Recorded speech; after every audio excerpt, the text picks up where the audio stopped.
Assalamualaikum warahmatullahi wabarakatuh.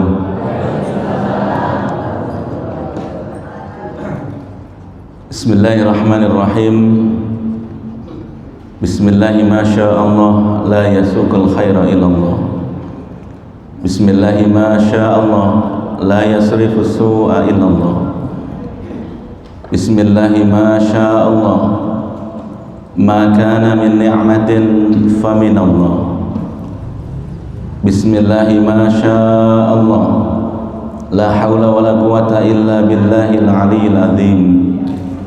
Asyhadu an la ilaha illallah wahdahu la syarika lah, syahadatan adakhiruha yawma liqa'i yawma la yanfa'u malun wa la banun illa man atallaha biqalbin salim.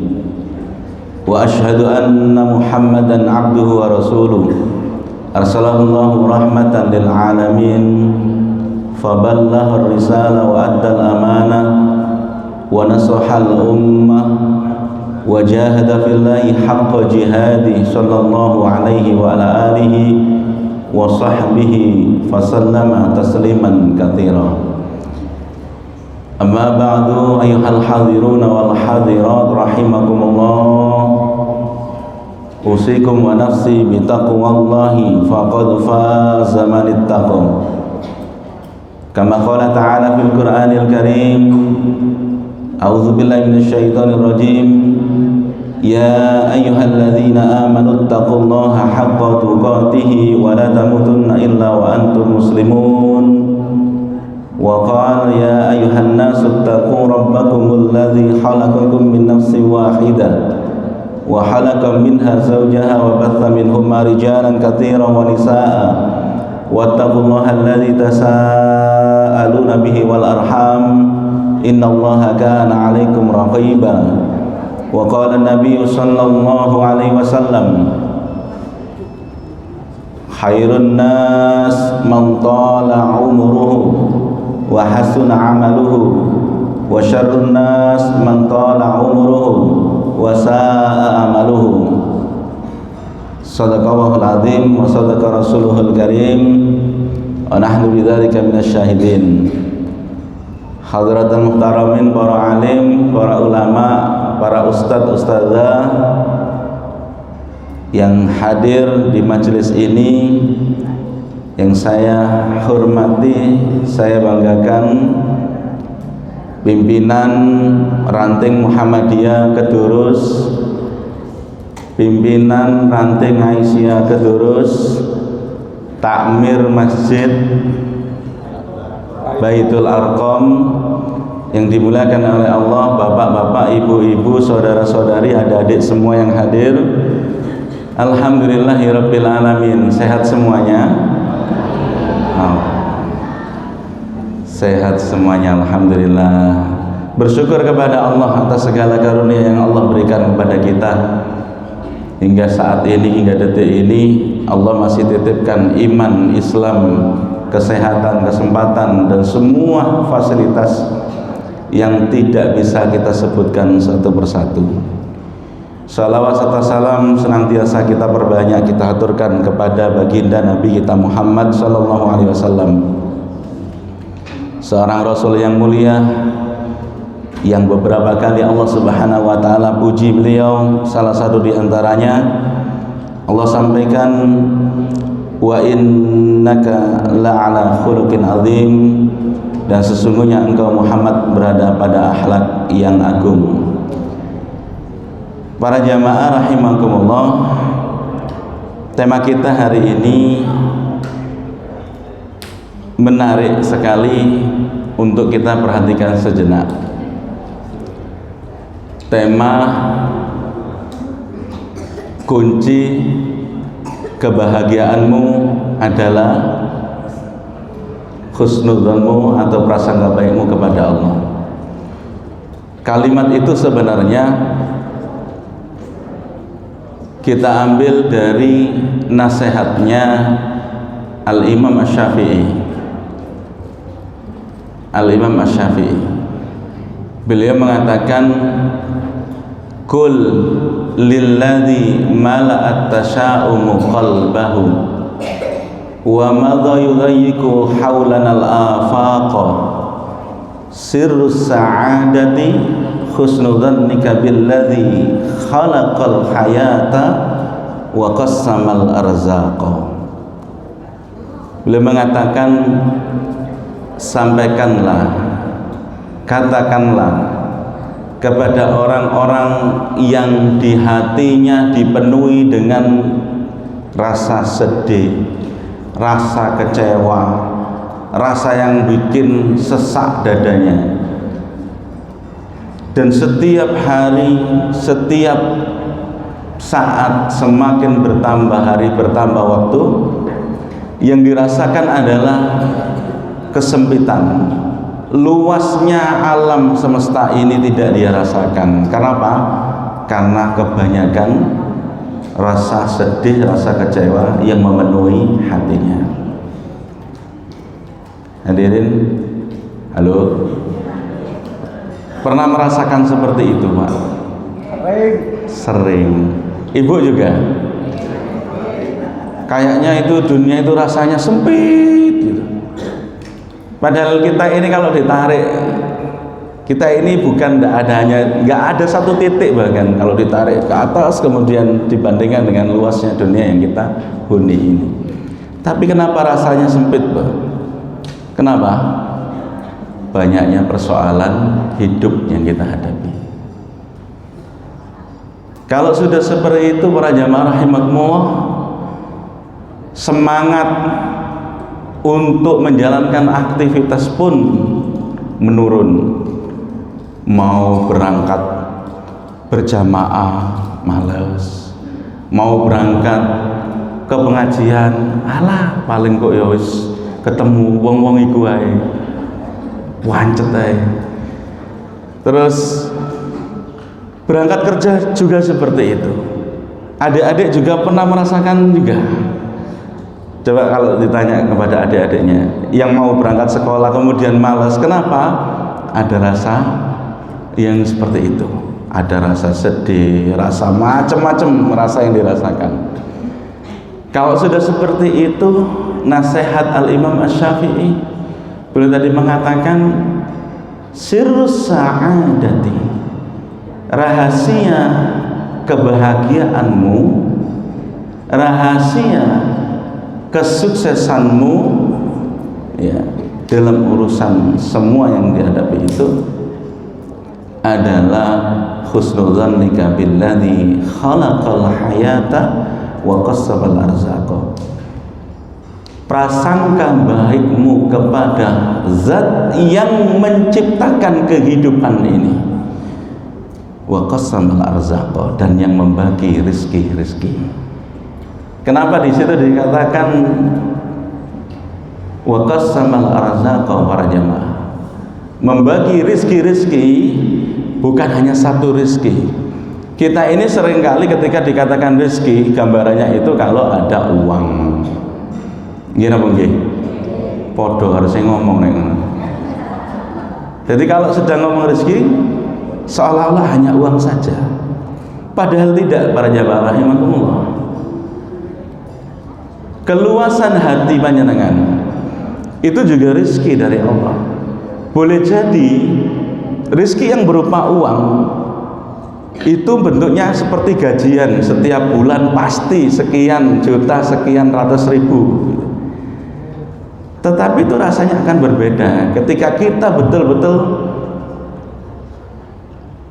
merasakan kehadiran Allah Subhanahu wa Ta'ala sebagai qasamul arzaqa tadi, yang membagi rizki-rizki, bahwa rizki kita itu tidak hanya berupa uang, boleh jadi berupa ketenangan batin, boleh jadi berupa sehatnya badan, boleh jadi tambahnya ilmu yang bermanfaat untuk kita, boleh jadi nurutnya atau taatnya istri dan anak-anak di lingkup keluarga, dan seterusnya, para jamaah rahimakumullah.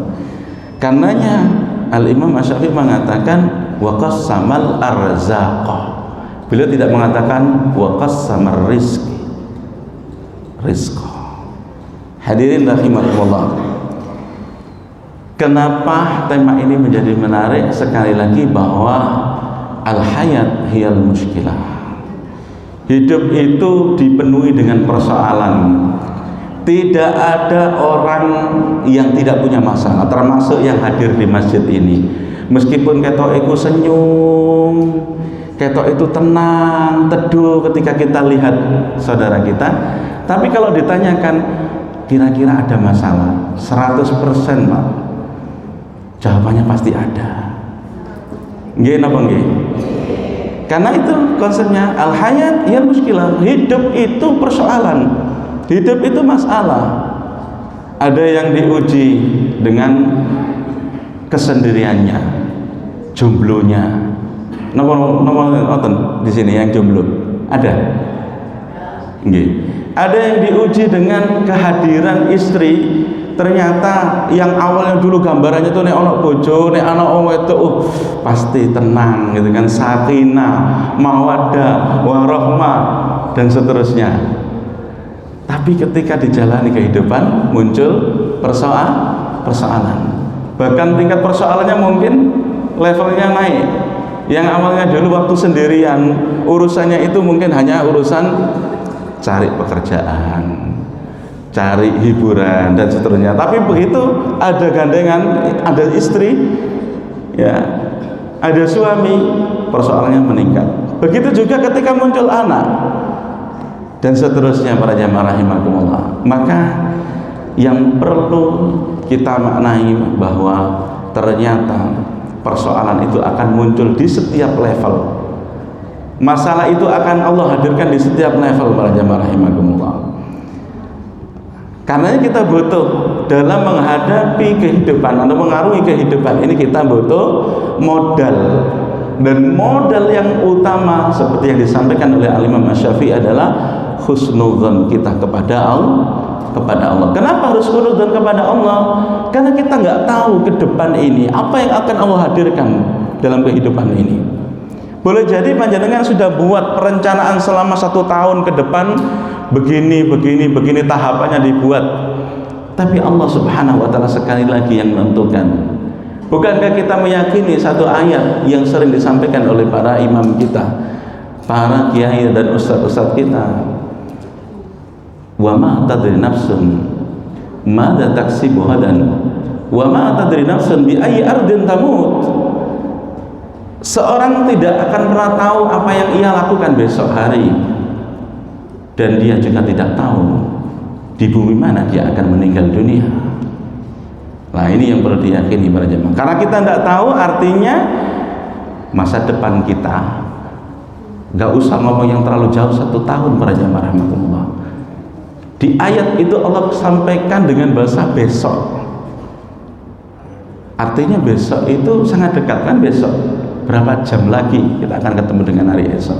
Itu kita tidak ngerti, meskipun jadwal sudah dibuat.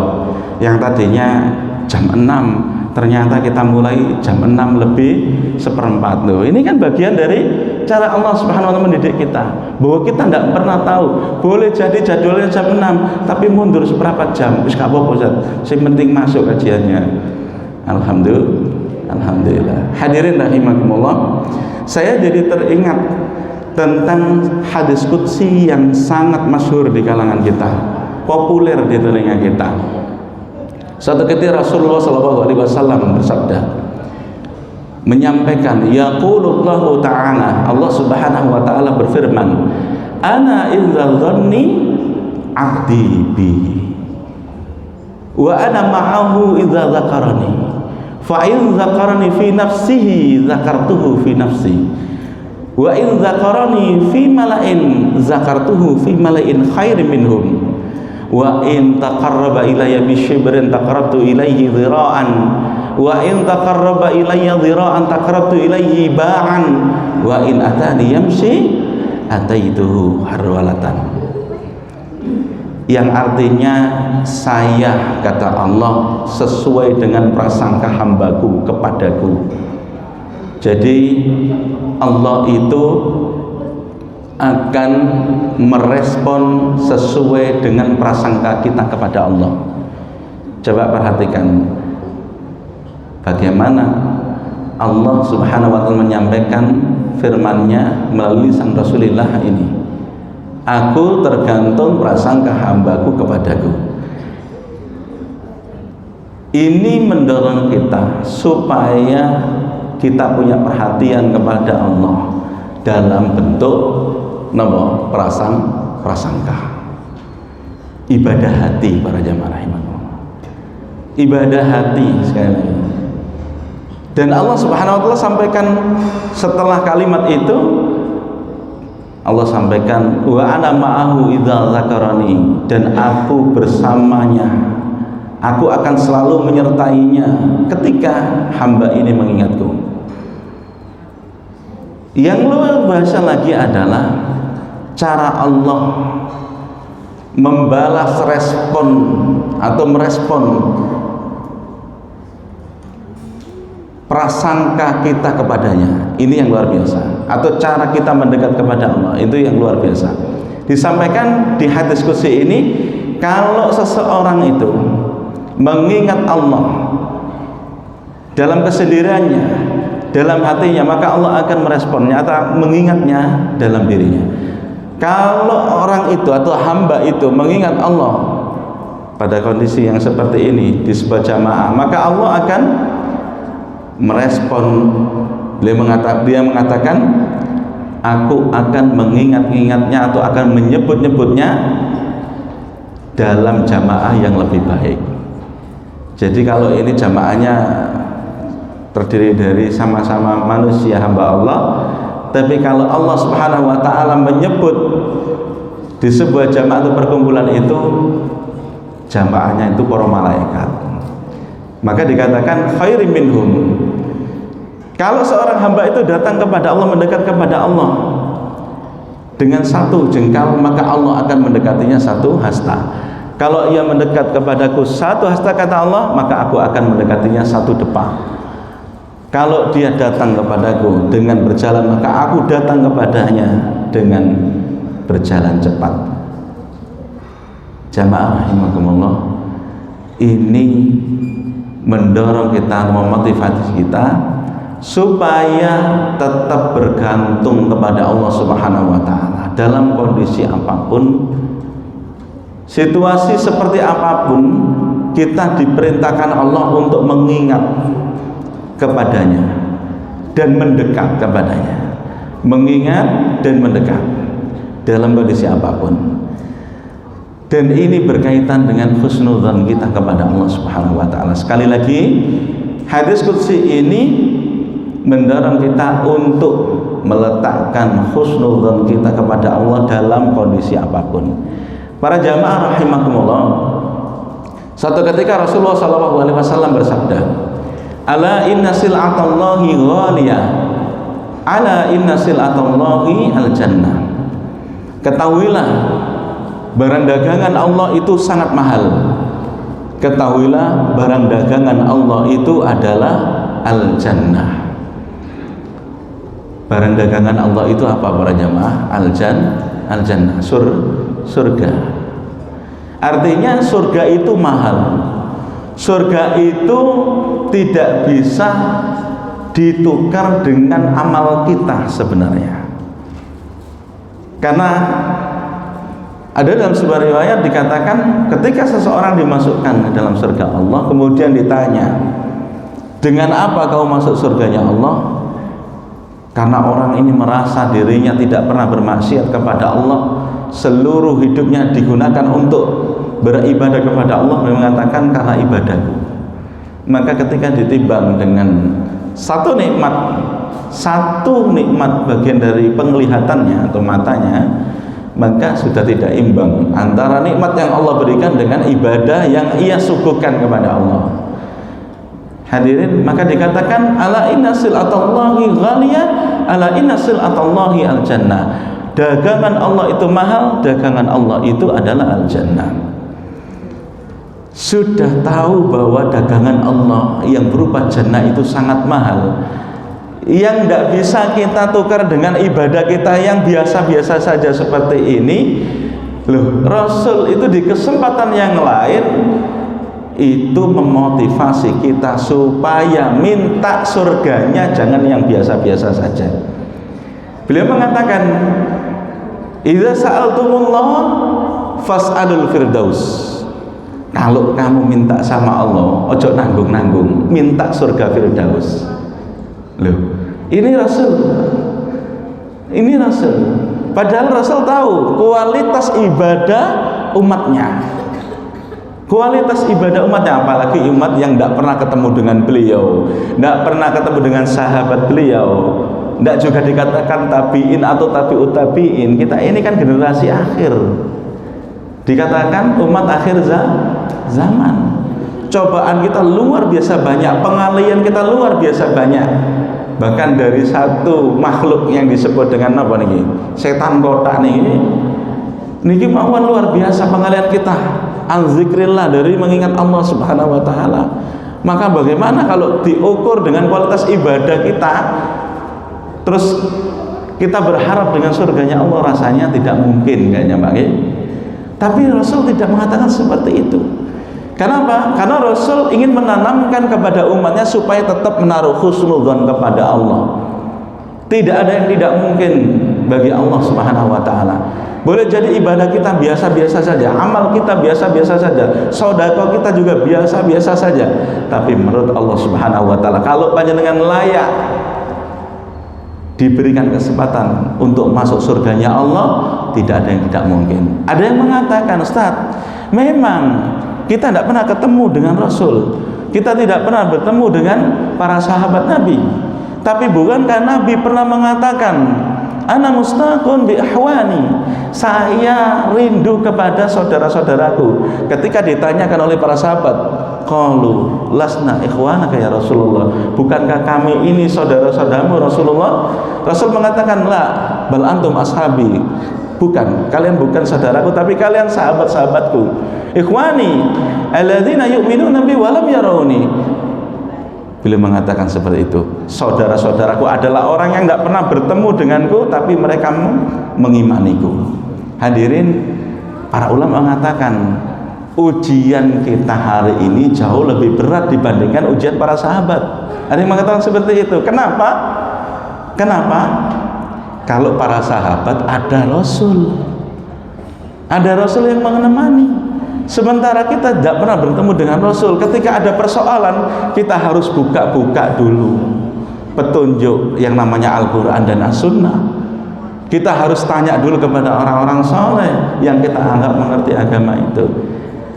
Hadirin, kembali kepada husnudzon, bahwa kalau kemudian dikatakan surga itu mahal harganya, tapi Rasul tetap mengatakan minta surga Firdaus. Bahkan Rasul tidak hanya berhenti sampai di situ kalimatnya, menjelaskan bahwa surga Firdaus itu fa'innahu awsatul jannah wa a'lal jannah wa fawqahu arsyur rahman wa minhu tafajjanul anharul jannah. Kata Nabi, surga Firdaus itu gambarannya surga yang paling tengah, paling tinggi. Di atas surga Firdaus ada arsy-nya Allah, dan dari surga Firdaus itu mengalir sungai-sungai surga. Halo, yakin Pak kita minta surga Firdaus? Sholat subuh ini sing telat tahu sinten? Masih yakin? Harus yakin, karena ini contoh dari Rasul. Okay? Panjenengan tidak perlu mengeluh ketika panjenengan alarm dipasang 3 lapis. Alarm pertama jam 3, alarm kedua 3/4, alarm ketiga 3:30, bablas kabeh. Tangine jam 4:30. Panjenengan tetap wajib harus mengucapkan kalimat yang diajarkan oleh Nabi dengan kalimat apa? Alhamdulillahilladzi ahyana ba'dama amatana wa ilaihin nusur. Bukan menyalakan alarm, piye alarm gak kerungu suara, atau menyalakan istrinya, bu kok gak ditangekno aku mau, podo Pak aku yo tangine kawanan. Tidak ya, tapi dapat mengajarkan begitu. Hadirin rahimakumullah. Bahkan yang luar biasa,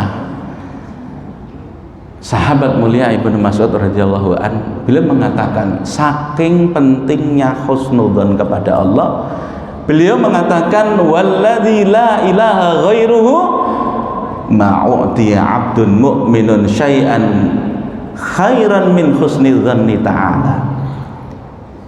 Napa artinya? Halo, bisa dibantu artinya? Oh, Jawa calonnya nanti adik-adik ini nanti insya Allah yang paham artinya, ya. Amin. Kata Ibnu Mas'ud radhiyallahu anhu mengatakan, demi zat yang tidak ada ilah kecuali dirinya, ma'u'tiya 'abdun mu'minun syai'an khairan min husni dzanni ta'ala. Tidak ada satu pemberian dari Allah Subhanahu wa taala kepada seorang hamba yang beriman kebaikannya melebihi husnudzon kepada Allah, kebaikannya melebihi prasangka baiknya kepada Allah. Loh, saking pentingnya husnudzon, berprasangka baik kepada Allah, sampai-sampai sahabat mulia Ibnu Mas'ud radhiyallahu anhu mengatakan tidak ada yang lebih baik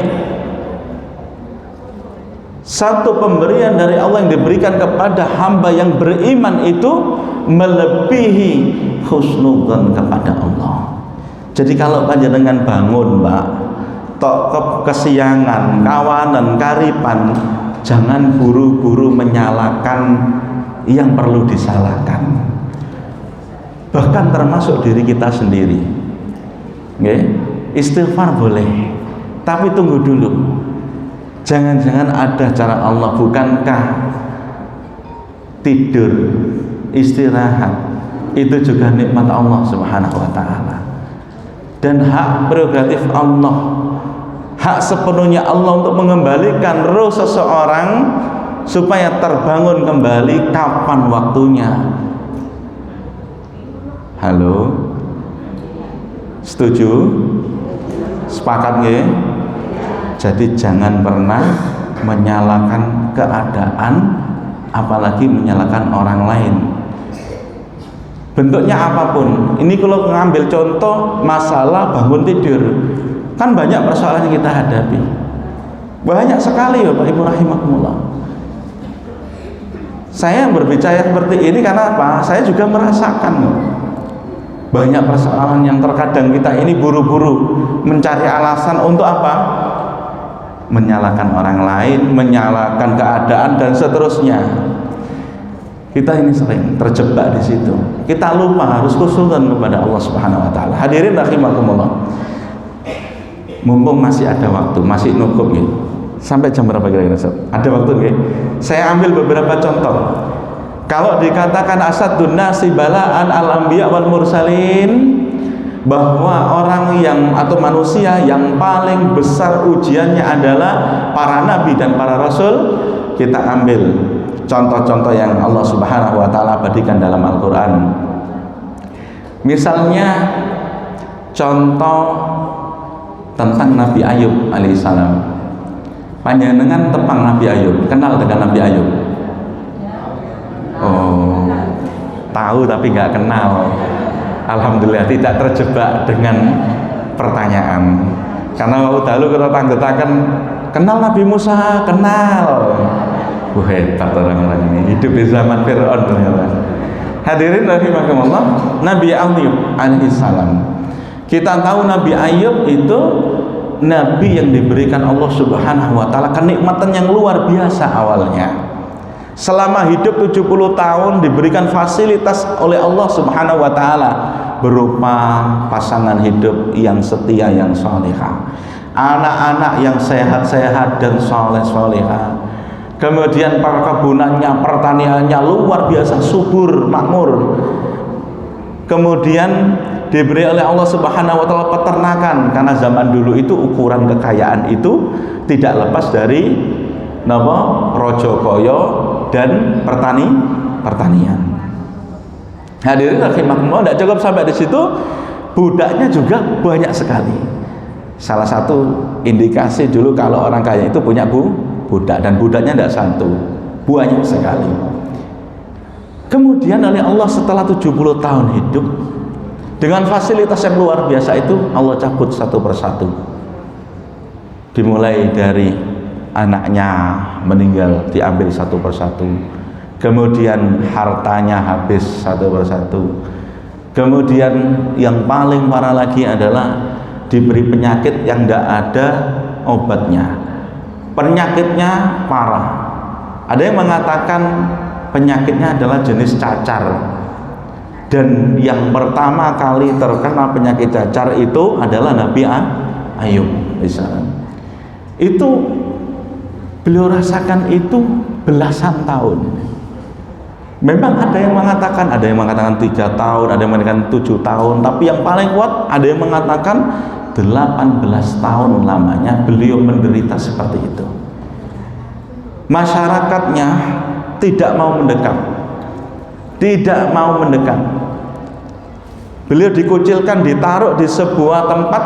Di situ dikatakan itu adalah tempat sampah warga di situ, di luar kampung, diisolasi, tidak boleh ketemu dengan orang lain, hidup sebatang kara. Tapi alhamdulillah yang menemani adalah istri yang setia. Ketika orang lain sudah menjauh, tidak mau mendekat, mengucilkannya, takut khawatir terkena penyakit yang diderita oleh Nabi Ayub, istri yang setia itu tetap menemani. Walaupun hanya tidak setiap hari, tapi beliau datang waktu makan, beliau datang untuk menanyakan apakah mau BAB atau tidak. Begitu Bapak Ibu. Lah, saking setianya Bapak Ibu, tidak pernah mengeluh istrinya. Kenapa?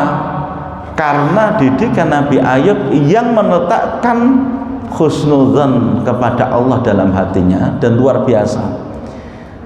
Sampai kemudian wis gak anak sing dimaem lagi, gak ada yang dimakan lagi, satu persatu hartanya sudah habis tuntas. Istri Nabi Ayub ini kemudian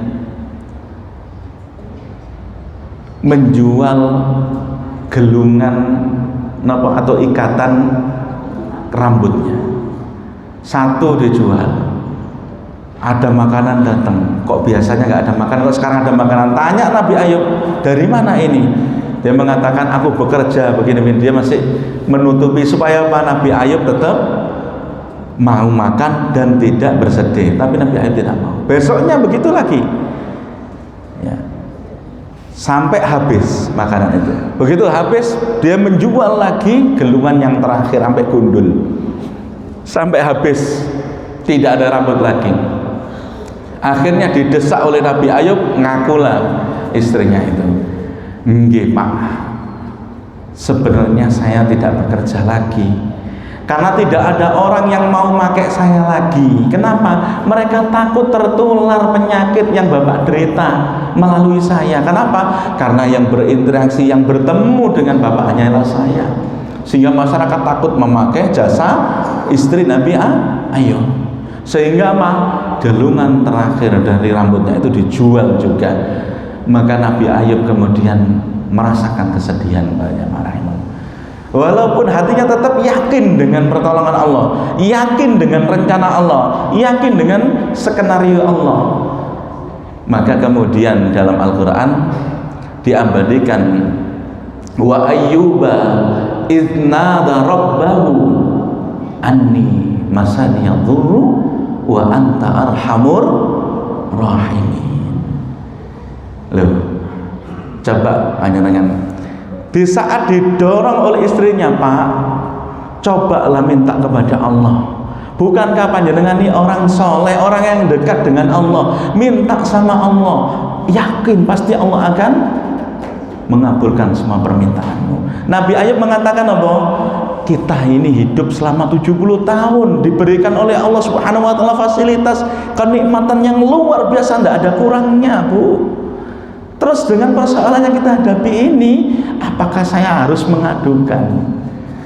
Nah, ketika tahu bahwa istrinya menjual semua rambut yang dimiliki, barulah Nabi Ayub tergetak untuk istilahnya itu apa? Ngadul sama Allah, madul sama Allah. Walaupun beliau tahu bahwa penyakit itu dari Allah, beliau hanya mengatakan ani masyani yadur wa anta arhamur rahimin. Sungguh aku sedang diuji oleh penyakit, wa anta arhamur rahimin, dan engkau adalah zat yang paling penyayang di antara semua penyayang. Hadirin rahimakumullah, kalimat wa anta arhamur rahimin dalam keadaan yang diderita oleh Nabi Ayub seperti itu tidak akan keluar kecuali dari hati yang penuh dengan husnudzon kepada Allah. Sekali lagi, wa anta arhamur rahimin, ketika seseorang dihadapkan dengan persoalan yang sudah tidak menemui jalan keluar lagi, kok kemudian keluar dari mulutnya wa anta arhamur rahimin, ya, itu akan keluar dari hati yang penuh dengan husnudzon kepada Allah Subhanahu wa taala. Tinggal kita yakin apa mboten kalau Allah itu arhamur rahimin. Bukankah kita sering berdoa, ya arhamur rahimin irhamna, ya arhamar rahimin irhamna. Derek-derek kula lan panjenengan sedaya yang di luar itu biasanya sering menggenggamkan kalimat ini dalam istighosah, dalam berminta kepada Allah Subhanahu wa taala. Hadirin rahimakumullah. Contoh yang lain, ketika Nabi Musa alaihissalam dan para pengikutnya, ya, itu ketika berhadapan dengan Fir'aun dan bala tentaranya yang sudah tidak imbang pada saat itu. Jumlahnya antara pasukan Fir'aun dengan pasukan Nabi Musa tidak imbang. Pasukan Nabi Musa terbatas, pasukan Fir'aun luar biasa banyak sekali. Bahkan dikatakan pada saat itu Fir'aun menyiapkan 100.000 pasukan kuda dengan persenjataan lengkap untuk menghadapi Musa, untuk menghabisi Musa dan pasukannya. Di saat sudah terpepet para jamaah rahimakumullah, sudah nggak ada jalan keluar lagi, sudah mojok di laut, ya, sudah tidak ada jalan keluar lagi. Dikatakan dalam Al-Quran, falamma tara'al jama'ani, ketika kedua kelompok ini sudah saling bertatapan, saling melihat. Kalau dikatakan saling melihat, dekat nopo? Jauh, sangat dekat. Saking dekatnya bisa saling melihat. Itu kemudian pasukan Nabi Musa itu khawatir, takut apa? Ketangkap, takut dihabisi. Mereka mengatakan, qala ashabu Musa inna lamudrakun. Para sahabat Nabi Musa, pasukannya Nabi Musa ini mengatakan inna lamudrakun. Wah, entel dewe, wis kecekel, habislah kita. Tapi Nabi Musa merespon kekhawatiran dari para sahabatnya, kekhawatiran dari pasukannya itu dengan kalimat kalla, tak mungkin. Kalla inna ma'ya rabbi sayahdin. Nih jawaban dari seorang Nabi Musa yang penuh dengan husnudzonnya kepada Allah. Beliau mengatakan inna ma'ya rabbi sayahdin, tidak akan pernah. Kenapa? Karena Allah bersamaku dan Ia pasti akan memberikan petunjuk kepadaku. Ini panjenengan gunakan, Pak. Kok kepepet dengan persoalan yang sudah tidak ada jalan keluarnya lagi. Dan bukankah begitu cara Allah? Seringkali ya, ketika kita sudah juntek mikir gak keluar ide, gak keluar solusi, itu panjenengan jangan menyalahkan diri panjenengan kembalikan kepada Allah, sang pemilik problem solving, sang pemilik pemecah masalah. Kembalikan kepada Allah. Ya Allah, pasti Engkau akan memberikan petunjuk. Ya Allah, Anta arhamur rahimin. Ya Allah, terus dibangun husnudzon kita kepada Allah. Nah, sekali lagi, kalimat yang dikeluarkan oleh Nabi Musa itu tidak akan keluar kecuali dari hati yang penuh dengan husnudzon kepada Allah. Dan banyak lagi yang lainnya. Nabi Zakaria ketika diuji dengan persoalan keturunan, Nabi Yakub ketika diuji dengan hilangnya seorang anak yang soleh, seorang anak yang paling dicintai, yaitu Nabi Yusuf. Dan itu puluhan tahun Bapak Ibu rahimakumullah. Nabi Zakaria, ada yang mengatakan 90 tahun, ada yang mengatakan 120 tahun ujiannya tidak punya keturunan.